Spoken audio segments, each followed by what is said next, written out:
Hi, I'm Mike McConnell. I take a good picture, huh? Anyways, this is my assignment entitled Art and the Industry. The industry professional I chose to interview was a fellow student of mine named Blake Norwood, pictured here. In response to the question, what do you see as the role of visual arts in our mass-mediated world, and particularly in your profession, Blake had this to say. I see the role of visual arts as a way to tell a story without the use of words. In my chosen profession, screenwriting, we are constantly reminded to tell our story visually on paper. Example, we have to visually picture that certain scene we are writing before we can put it on paper. We have to ask ourselves, is this visually exciting? And if not, then can we make it better? When asked, with new communications and media technologies, imagery is almost instantly available. Do you believe that this is having a positive or negative influence on this industry? Provide an example. Blake had this to say. This is without a doubt a very positive influence.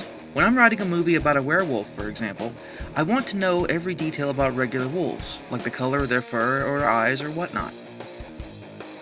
When asked, what popular images do you see that are frequently rechanneled throughout the entertainment industry, Blake responded thusly. The Mona Lisa. I'm not a big fan of painting, but even I know about the Mona Lisa.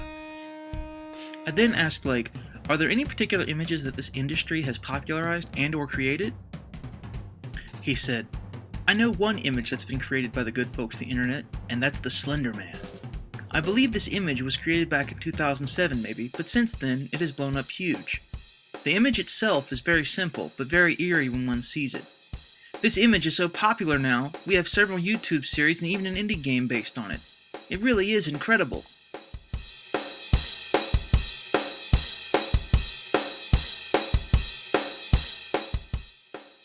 I then asked, who is one of your favorite visual artists, and or what is your favorite style of visual art? Blake had this to say. I absolutely love the visual style that was created in the 2009 game Skyrim. The artists at Bethesda, Skyrim's creators, are very talented. I can literally put the game on right now and spend several hours just walking around and looking at the scenery. To wrap it up, I had then asked Blake, how has your knowledge of famous artworks influenced your creative process?